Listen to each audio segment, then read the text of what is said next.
I'm minhaj, jeenah, and you're listening to Voices of the City, a project of Broad Street Radio.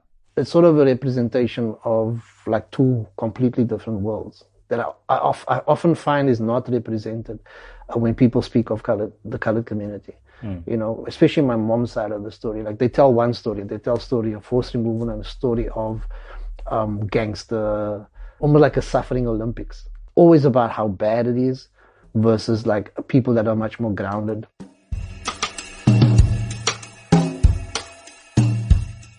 You are listening to Voices of the City, hosted by minhaj, jeenah, and produced by Volume.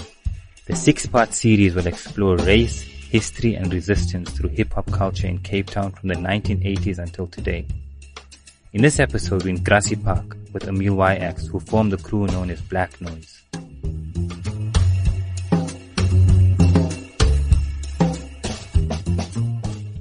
In 1949 in South Africa, the apartheid government began one of its most violent and evil projects in history.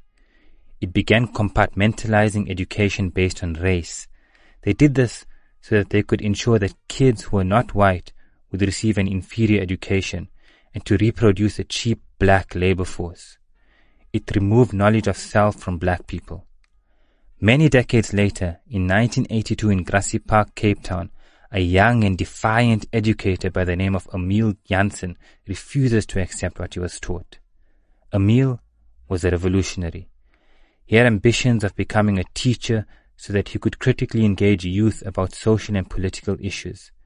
He wanted to revive the knowledge of self in communities whose entire identity had been stripped from them after decades of repression. This led him to form a hip-hop crew that would inspire resistance across Cape Town. He called it Black Noise. Emile b-boyed and spoke truth to power. He went by the name Emile YX. Welcome to Voices of the City, my brother. It's a heavy intro, yeah, okay. Before we start the discussion, can you describe where we're sitting right now? The apartheid regime sort of places this area in a, I suppose, probably like a middle-class community. But like the heritage and history of it is like the people that were here had a link to First Nation people that they didn't know about because of the flays that was close by, and as well as people from that was moved out. You know, so my dad was originally from Mom Estate, and before that he was from Pukap. And then my mom grew up here, so this is mostly farmland when she was young. But because of the history of the place, there were still white people living near Zikulvlei, and they still do, ironically. And it had that history of you weren't allowed to go there. And so I remember clearly, like the kids saying, whenever they got close to the flay, this guy would like point his gun at them and like, yo, you don't belong here, you know. So the divide of apartheid is embedded in the area. As people who moved out, people who actually traveled from elsewhere to live here, like my mom's father. I came here years ago. So there's two contrasting histories of like my dad being forcibly removed with the people from District 6 and families and Womer State and that history. And my mom was more grounded in this community since she was a kid. And so like my history is much more grounded than a lot of people. Like a historically mixed type of area in the sense that it's not the normal story that is told by our community.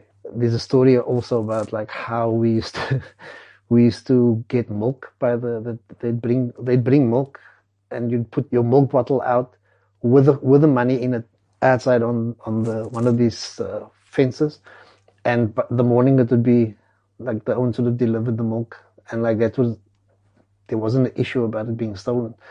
So like my generation remembers that as well, you know, of like living in a community where you were part of a community. It wasn't seen as a township. And also like the idea of, I know anyone who'd give me a hiding in this neighborhood. Like the community took care of us. Like you will catch on crap, the Oma will shout from the stoop, hey, what maak jy? You know, like you were like a ADT version of like the community watching what's going on. You know, different generations would take care of the community, you know. And so I vividly remember that because I was a naughty kid. I suppose that I look at Cape Town differently because of that history, you know. And I also carry the, what's the word, like the brunt of being from Grassy Park, or like anyone who's from Grassy Park, Fairways, Heathfield is seen as like uppity colored community. So it's like this divide within our community, and how you perceive because of where you grew up. Yeah, you know. So it's a strangely awkward place to be from. I mean, you also grew up here in the 70s, 80s. I mean, when apartheid state was at its most violent, there were literal wars in a lot of the townships in Cape Town, Joburg, Durban. People were being burnt alive, bombs going off in the Joburg CBD. Do you think that Grassy Park was shielded from a lot of the violence of apartheid at the time? That information traveled, you know. I vividly remember being at school 76 and like the teachers telling you, yeah, there's like a movement, everybody go home. Like everybody has to go home because there's like this in the teacher's mind. Again, also the principals were like they were almost the gatekeeper for white supremacy to a great extent. So they would say stuff like, yo, there's the swat gevaar type of coming towards the schools, and then like kids were forced to like, yo, go home. Yeah. So what was sold to you, and also like the education system was very like, I mean, it still is like white, you know, the content of what's in the education system. And so like I remember coming home, my brother was like, yeah, why are people saying this? Why are they thinking like this? Because their teachers weren't saying what our teachers at the school were saying, you know. And then years later when I'm in high school, I'm like fighting that same fight with my parents, because my parents were like, this is never going to change. This is how it's always been. People have been killed. Like, stay away from mass rallies. I mean, you should never tell your children to stay away because they're going to go, you know what I mean, irrespective of what you say. So I attended quite a few. Like, I think one of the biggest ones was the one in Wynberg, where like a lot of kids were, I mean, the Wynberg 7 were taken at that event, you know. So it's like the contradictions of this idea of like being shielded and like you going out and actually making because it's not that difficult to be exposed to it. I don't think it was that it shielded us as initially because we were younger. It was okay. Like you couldn't fathom what was really going on. And then when you got older, it's like, yo, now you know really what's going on. So there's no way you can avoid it, you know. And that I actually wrote a song about that day. Like years later, it's funny how that happened, because the Swedes were asking us about, when we toured Scandinavia, asking us about the politics of like what was going on during apartheid. And I told that story. And because we were in this community for like about 3 weeks in Sweden, the kids started crying. Because I was like vividly, you know, we tell a story, we tell it like very, like we lived we were there, but we carry that energy of the story. And so the kids started crying because I was saying like we were shot at. You know, these are like kids that a lot of them never seen a gun really. And I was sitting in the place we were staying. It's like, yo, I gotta write this down. And it like flowed out. The song was called Butterflies Fly By.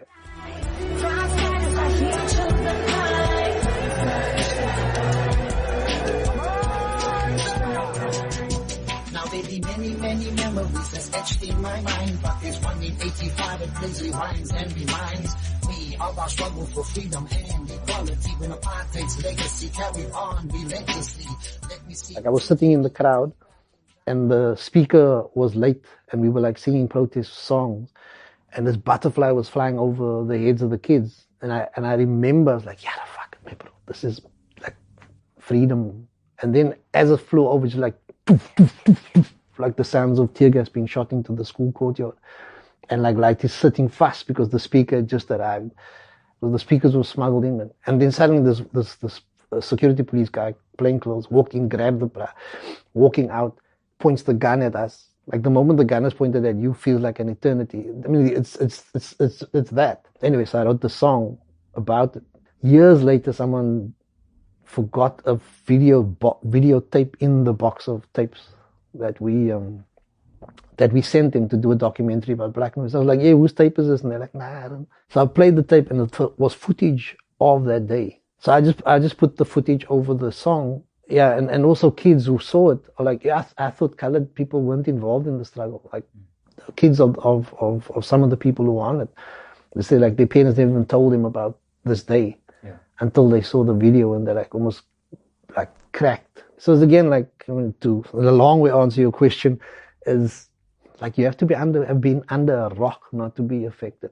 And how did these experiences, as well as the experience of growing up in Grassy Park, the experiences of mom and dad, influence your path towards making hip hop music? Yeah, I think because of like where we were, and this is often also not like people don't realize this, that a lot of the first people involved in hip hop were like people who were b-boys, right? And b-boying is very visual, stuff from TV. And the same in my case. The first experience of being able to access footage was via recordings, of stuff that, like, you had your video on, we were already dancing, so we were like just looking for people. You have a cassette in, and anybody who saw anything would just record it, And so I often want to like almost check the way people tell stories, because the way they place hip hop is often in like, it's a ghetto expression. It's like it's from the poorest of the poor, and that's a white narrative. The other white narrative is like it's from nothing. Like nothing comes from nothing. It's like nothing is almost like an insult to black history, because black people who were slaves came from Africa, so they didn't come from nothing. So hip hop came from that heritage. And in the same way over here, that's the stereotype that they like to share. It's like now the hip hop museum is saying like the first person to rap was this guy Senyaka, which is not true. Like the first memory I have of someone rapping, and this is going to be controversial, was Leon Schuster. If you're talking commercial, right? Because they weren't attached to the culture. The same with this guy Senyaka. He had access and he just rapped like American style thing. And at least Leon Schuster was rapping in Afrikaans. So people hate when I say this. But like if you're going to use the commercial version of the history, then you're going to obviously have to be honest about all of the commercial history that took place. And so influence that it had was that my parents were already involved in the community. My dad coaches soccer. And so he coaches in places like Hewtown and like in Manenberg and in Overpark. And even though like we live here, he still taught. In the same way I learned from that to teach lighties wherever I found lighties to kids b-boying, So and I didn't realize this until like I wrote this book, Reconnect the String, that the history that you remember sometimes leaves out your family's influence, which is the first influence on you. Like you learn from your parents, and not what they say, but what they do. So my mom's a school teacher, my dad taught soccer, and so like it's ironic that I like studied to be like mostly a phys ed teacher. And so those experiences, I think, changed how I look at stuff. Like I was like, how do I teach parts of the culture so that it can grow, versus like, it's mine. I'm gonna just keep this to myself. And it's again, like I understand that there's ability to go beyond like this box of like where you're from. If someone shows you that you can do it, then it's easier than like someone talking to you about how it's possible, So I think because my dad and he's like traveling and playing soccer, an alternative world was real. Like I could see that. Like you didn't have to do what the box said. My mom on the other end is like like the teacher. Like you gotta have something to fall back on. Like that mentality in our community. So like obviously I studied to be a school teacher, because that's what I wanted. I wanted to teach. It's only afterwards I realized that the teaching wasn't necessarily there. It was, I could teach in a different way. So I think my parents and like being in Grassy Park, like this, Grassy Park as back then was like a silence type of, like a space to come back to with is you can actually spend time thinking. I think that sometimes people don't realize the benefit of that, like with this space to think. I mean, and I only realized afterwards when like hanging out with Brasa from Mitchell's Plain that sometimes it's difficult to find space, silent space. And within the work that I do is to take kids to the mountain, take them to the flay so they can have those spaces, So it's like it influenced me in a lot of ways to try and recreate that for others, to have the silence. Like one of the first things that I said, like, yo, can you write a rhyme about the good stuff about Lavendale? They were like, yeah. They circled. They were like, yo, because it's automatic not only Cape Town, but South Africa. And this is even Buddha. They always want to speak about what's wrong about the country, you know. So it takes a lot for when someone tells you, just make a note of all the good things in your community. They were like, oh, and then eventually they wrote the song called Goeie Nuus, Good News. En in vandag se nuus oor die Kaapse vlakte is daar net goeie nuus om aan te kondig. Het was 'n rustige dag en mooi warm weer. En die voorspel vir môre is nog goeie nuus. And they broke down like people in the community who planted gardens, people who had like selling herbs in the community, people who were, you know, always there for them to bring them to the like mobile library. And I was like, yo, and they were shocked that all these good things exist and they never speak about, you know, because of the history of like we were taught to talk bad about where we're from, you know, and so I had to unlearn that.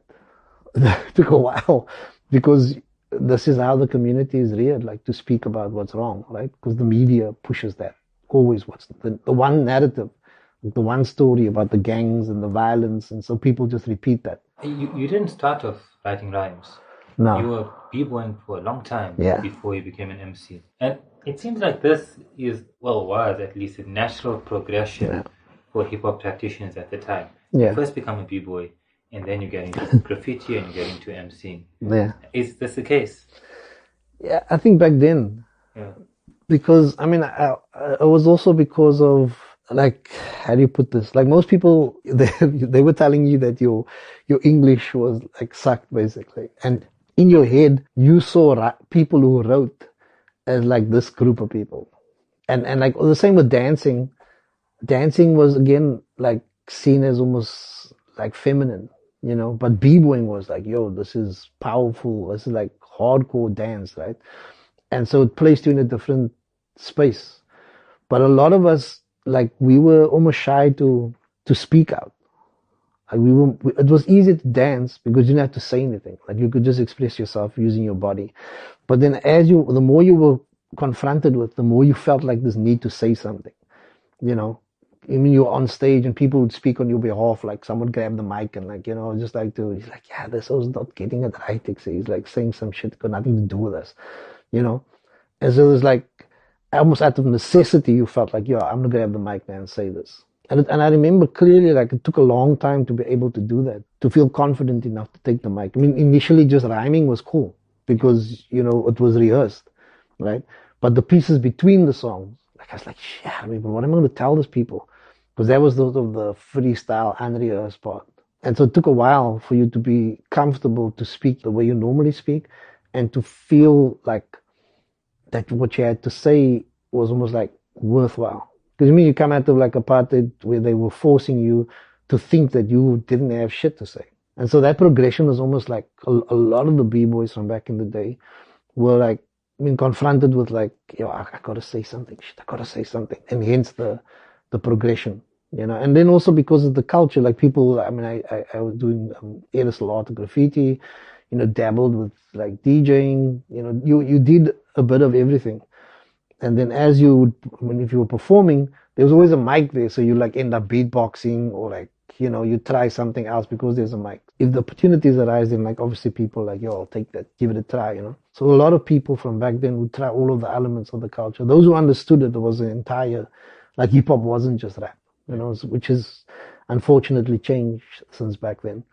I think also money made it change, you know, so people like just want to rap because they want to be famous and make money, you know, whereas back then it's like you fell in love with the whole culture. And also being from Cape Town, you quickly realize that it's not really economically beneficial to be an MC because you need to go to Johannesburg. There's just no way you can survive like being strictly from Cape Town and just staying here. Like generally that was the progression, but it also prepared you for performance, I think, to a great extent, because you're using your body, and then like once you take the mic, it's almost an extension of, and also what you say now is embedded, right? So because I come from a b-boy background, if I tell the ladies in the community something, then I need to show them, because I come from a physical expression, like a dance expression, and like a dance is to think And you don't even say, you just bypass the saying, you go straight to showing, right?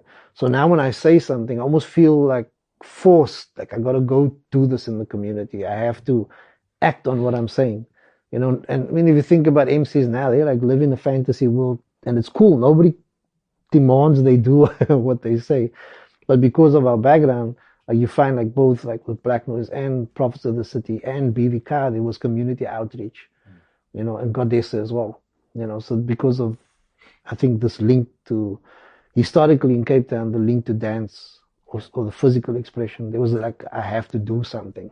And what inspired the formation of Black Noise? I mean, Black Noise initially was just like the remaining B-boys that we were hanging out.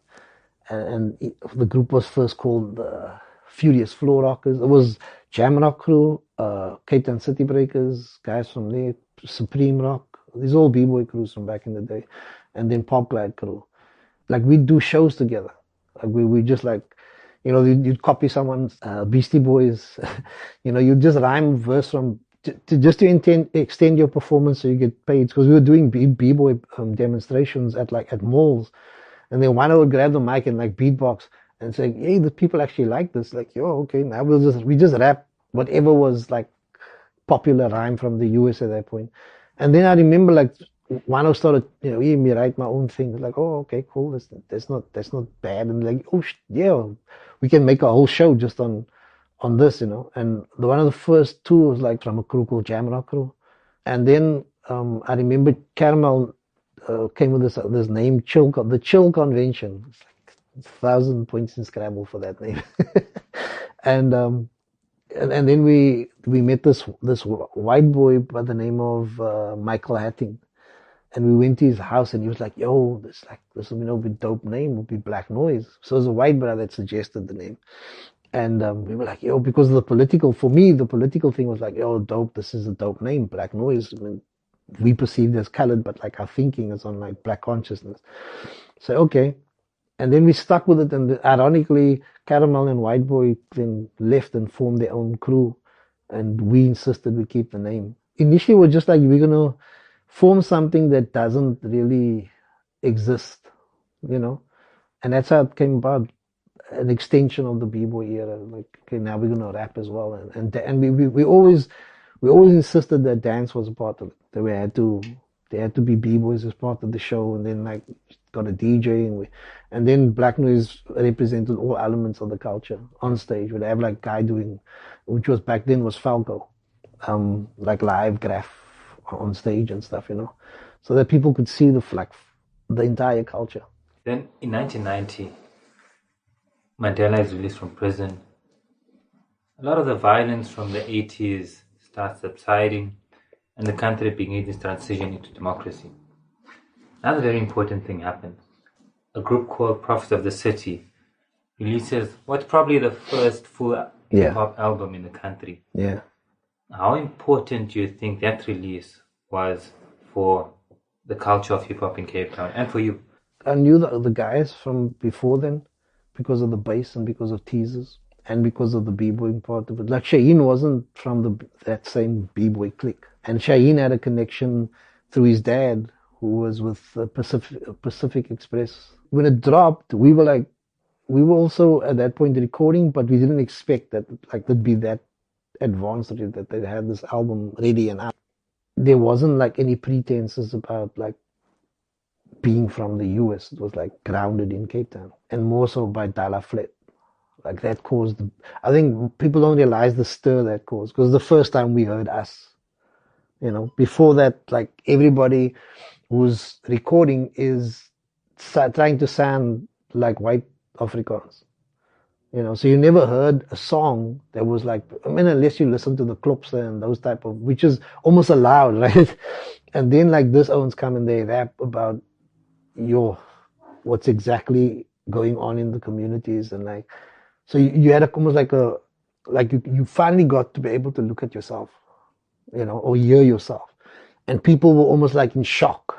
You know, especially the older people in the community, because they were like, nah, they sound like, because it was always associated with gangsters, the way that Cops was presented, you know, and which is ironic because everybody spoke like that every day. It's just now they heard it and they were like, oh, this is how we sound type of thing, you know. For a lot of people, it was almost denial. And for us, it was like, as our crew, we were like, nah, we can't sound like that. Because hip hop was always about being different. You know, you had to have variety, which was dope because you'd have like a performance where there'd be 20 crews, but nobody sound the same. Yeah. You know, which is almost like the reverse of what's happening today, you know. And so it inspired us to create something different and to rap about other topics. And our first album, we actually chose, there was one song on there that had like a political connotation, but everything else was like, there was a song about women, there's a song about, you know, women abuse, there's a song about climate change. There's like all these topics other than, because when we listen to POC, it's like, yo, that's based in our community, that's about so you wanted to be different. Yeah. So it was dope because it made other people all choose other avenues, you know. So it did a lot for I think Cape Town, for Afrikaans, more than we actually realized at that point. You know, it was only years later we're like, yo, this is profound that this was happening back then. The fact that it was pressed, that it was out, that you could get a deal doing it, that you know, that was possible. Like, because we were sort of performing around the same time as them, and then like, I actually asked Shaheen, I was like, yo, you know, I went to D, and because I had the magazine, The Juice, at that stage, and I went to interview them. I was like, yo, like realistically, is this something like, I mean, you know, I'm a teacher. Like, is this something that you think, because we are on the verge of signing a deal, do you think it's realistic? And I remember both Shaheen and D saying like, nah, my bro, keep your day job, my bro. This is cack. This, I was like, yo. and I mean, not only them, but Lance and like Steve Gordon. So there were people to go to because they were the first to do it, that you could get a honest answer. And that's the other thing about people, about like the scene now, is they don't realize that there was this communication. Because people's idea was like useful in competition with each other, which is, I mean, the competition was you performing, and because of the b-boy history, it's like a battle, but it's not that you were, you know, there wasn't beef. It was just like you doing your thing, we doing our thing. Let's see how far we can get, you know. And then my crew, once I told them, they were like, nah, Kiki, let's just, you know, we don't want to get this far and then not sign a deal and not. And I think within like maybe 3 years after signing the deal, the crew were like, oh, fuck this shit. This is it. And so the first Black Noise crew, only myself and two other guys, Marlon and Wado, like stayed, and then Wado left also after a short while. Because we were older, and like we were also like, one guy was at Staff Marine, one guy was studying mechanical engineering, another guy was at UCT. So people were sort of on that verge of, like, you know, their life was about to happen. You know, they were studying, they're almost done. In my case, I was already teaching. And so that album, it sort of forced you to make a choice. Like, is this really what you want to do? Almost like because of that album, Black Noise is always in the shadow. Because in our minds, we didn't see ourselves as a rap group. Like, we saw ourselves as a hip hop group. Like, we were pushing the culture. And so our focus was never like, yo, be the best MC type. That wasn't never the focus. It's like, how do you push the entire hip hop culture? In 1992, Black Noise releases its first album. An interesting time, I think. The country was transitioning, almost complete the transition into democracy. Business and political elite are sort of negotiating the future of this country. Yeah. A lot of the music that comes out of the time is a reflection of that. You then make this bold decision that you don't know a few months later. You decide not to be a teacher anymore. Like the deciding factor is my dad was approached by like British soccer clubs to leave, you know, and he chose to stay. So he chose to marry my mom and stay in South Africa. And it's always in the back of his mind and our mind, like, what if I probably wouldn't be around if he left. My question was like, how do I, will I be in the same situation? Will I be like, yo, I should have done this, or, you know? And so, the other thing that's at the back of this is also I had written to, I've written to Word Up magazine. I used to read Word Up magazine, and I had put my name in the pen pal section, and so people were like sending me like gangs of letters from the US, right? Because of that. And in one of those letters was like these photocopies of like blacked out through whitewash and the ISIS papers. And I was like, Like, this is the information I've been looking for my entire life about black people's contribution to civilization. I'm like, damn. And so that impacted on me as like, well, I can't be teaching this other crap to these kids, right? And so that was almost the deciding factors, like why I was like, yo, I'm out. And I remember standing in the class with the kids, and I gave them my, almost like my situation. I put it on the board. I was like, this is what I'm confronted with. And like, what would you do? I asked the kids. And out of like, I think it was 30 some, almost 40 kids, like only 4 or 5 of them were like, yo, we'll follow our heart. I was like, there's something wrong with the education system if ladies at this age is deciding, nah, they're gonna do something just for the money. I was like, yo, what's wrong with it, with these ladies, right? But then I was realizing that if I don't go, I'd be a contradiction I'll be one of the many examples to them of someone not following their passion or following their art, but like doing whatever it takes to get a salary, right? And then I was like, yeah, that's it, I'm out. And so, yeah, so I left. And, but I mean, like I said, it was also like I was reading Steve Biko's autobiography, and I was reading Malcolm X's autobiography. It's all like copied versions of it. It was like illegal in the country because this is still during apartheid, right? And I'm like, the more I'm reading this, and I'm sitting in the class reading this while the kids are doing their work, and I get up and I'm teaching, and like the contradiction is stark. I'm teaching like Simon van der Stel and that to the ladies, and I'm reading this. I'm like, no, I can't keep doing this. This is just, I'm like, what does Biko call it? The black upholders of white supremacy, right? And I'm like, peace, I'm out. And like my mom was like, because parents are always worried about your future. My mom was like, if you leave, you're paying rent. You're not living here for free. I was like selling scrap, like changing bottles, whatever it took. Teachers were paid crap. But I worked out a technique that would like benefit me. I call it like the mathematics of survival, right? Like, how do you pay rent? How do you feed yourself? Like, how do you get that amount of money every month that you need to survive? So I worked that out mathematically. And that mathematics of survival like extended into like performances. Like, how many shows do you need to get? What do you do with that money once you get it? Like, how do you reinvest so you can make more money? And so, and I think if my folks didn't say, check, yeah, you're going to pay rent, you're not going to just chill, then I wouldn't have worked out that skill. Yeah. You know what I'm saying? So, yeah, so making the choice was difficult. But like once I made it was like, like that scene in the Matrix where they unplug that dude. It's like that. Because we don't realize how stuck we are. And we don't realize all our potential actually. All of that then was put into Black Noise. Like once we do a show, like we'd add like photocopies of the groups, like a picture without details on. And we were probably the first group to do that. So that like you go to kids on the Cape Flats house, and they in their room they'd be like all these international artists and Black Noise. And the impact it had on the kids.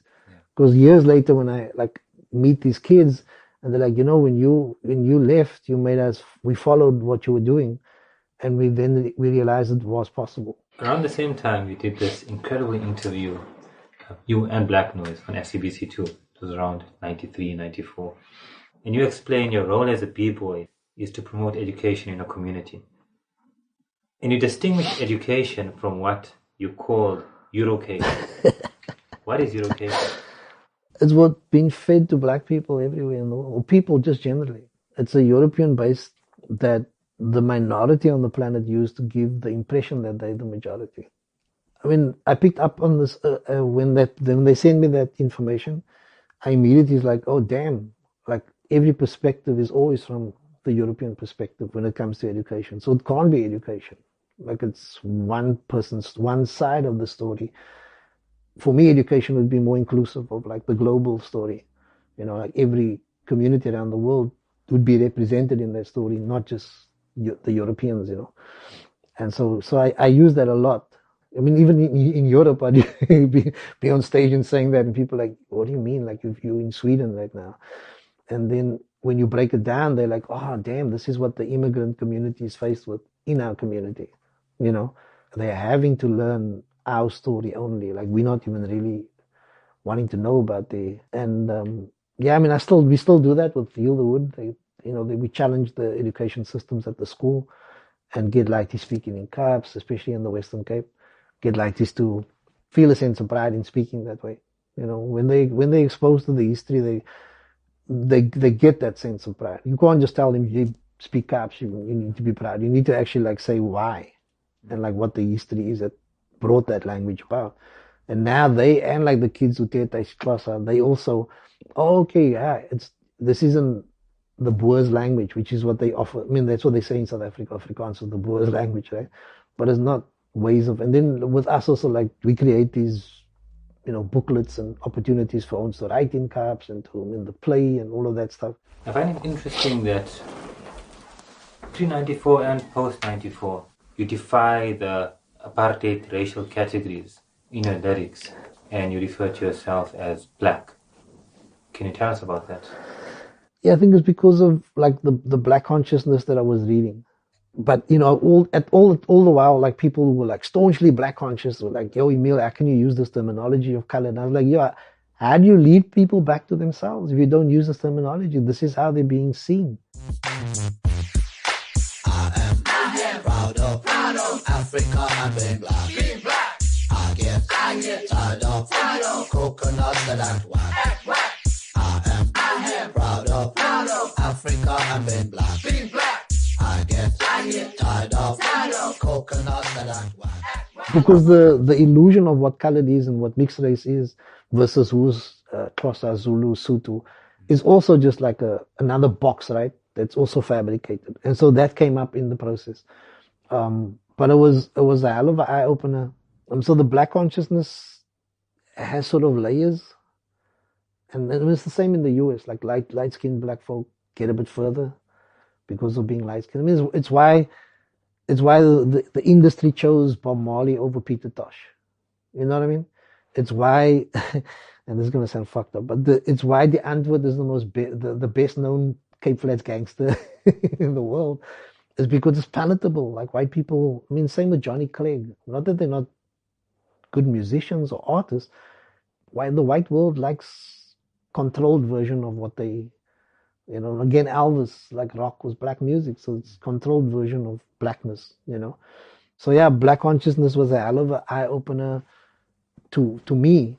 And I mean, I still consider myself as black, but I think that title is nuanced, and people need to be allowed to expand on that history. I mean, even the same with African. African for me now is synonymous with human, because that's where humanity began, as far as I'm concerned, on the planet. All this DNA is from here, from Africa. In 1994, black noise is heard by more and more people across the world. You then raised money to attend the Universal Zulu Nation Anniversary in the USA, hosted by Africa Bambata. You meet people that influence your music and your thinking. A Tribe Called Quest is there, Public Enemy is there, and many others. You then asked to speak about what's happening in the country. This was 1994.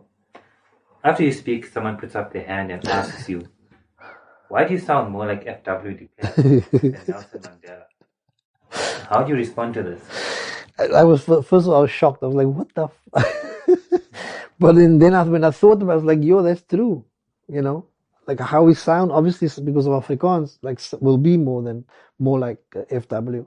And so I was after laughing, I trying to explain what would influence it. But by that time, I still didn't know that obviously Afrikaans was the origin of this language. So I was, putting it into that context and trying to explain that to them.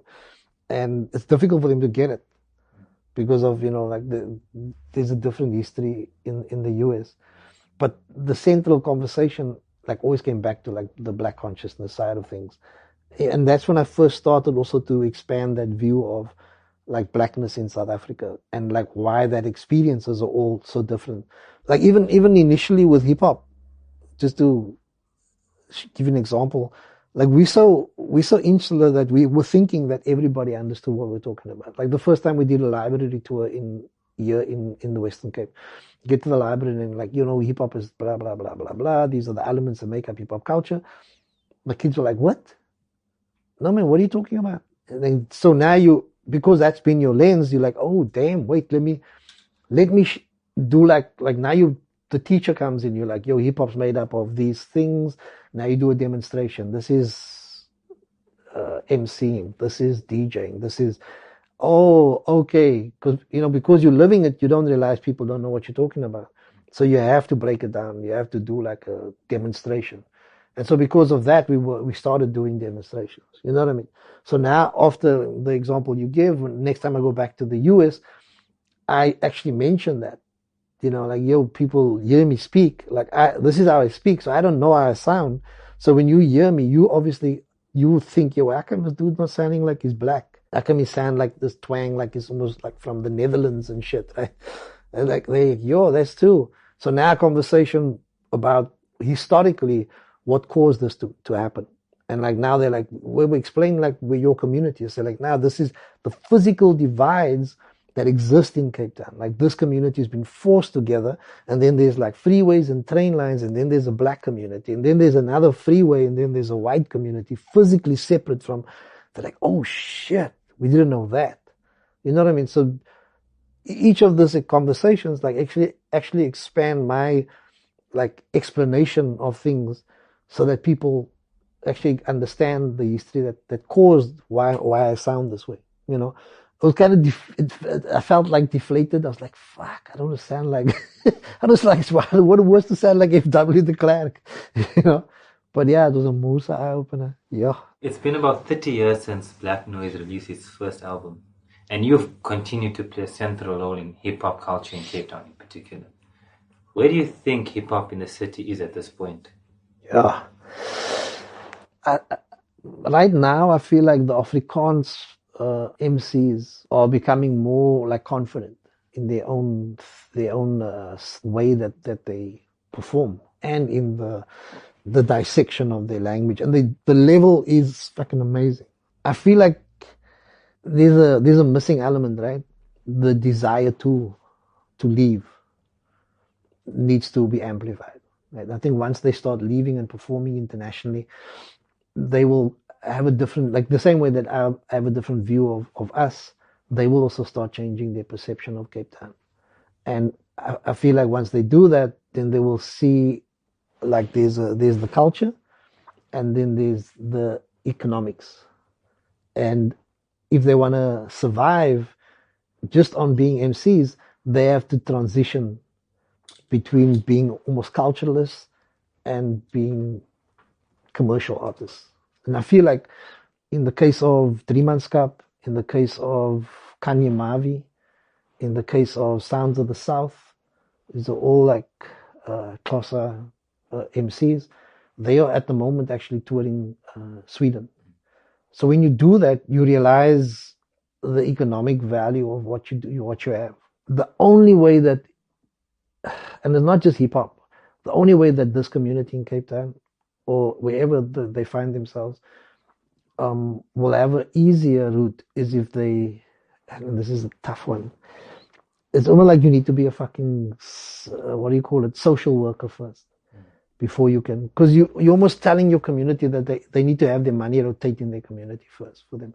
And it's on all levels, whether you're a movie producer or like, all of that depends on your community's ability to actually support you, And this is a thing that people don't realize even about rap. Shaheen's Muslim, of Prophets of the City, right? Emile Adams is Muslim. Lukman, Tali Peterson, Youngster. That community has a history of understanding economics and understanding how the money works. And so they've been able to support the best-selling author, Yusuf Daniels, Muslim guy.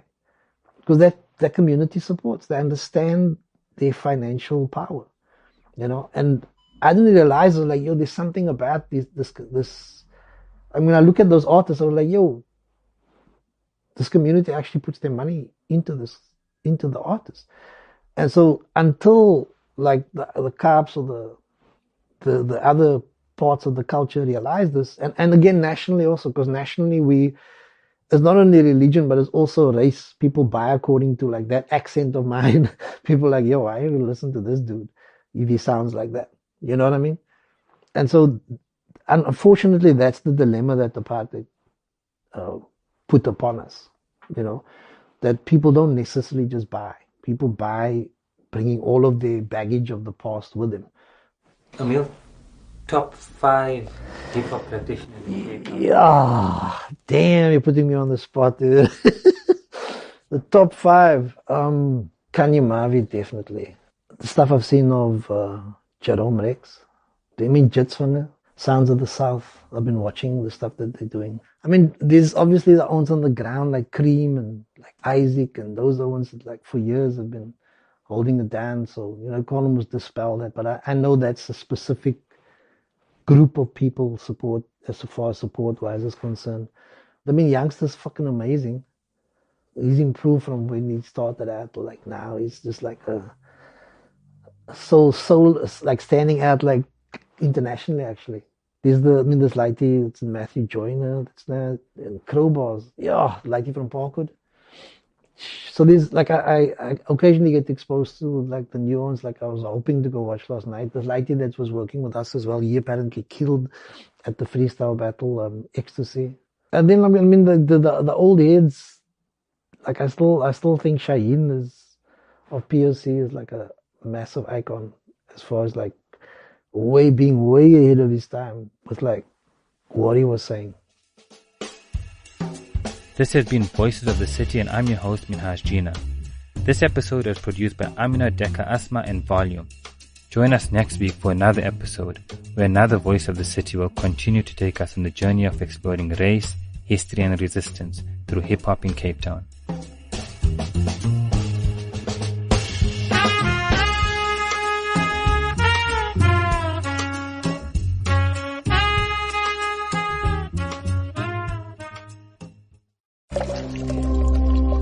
Volume.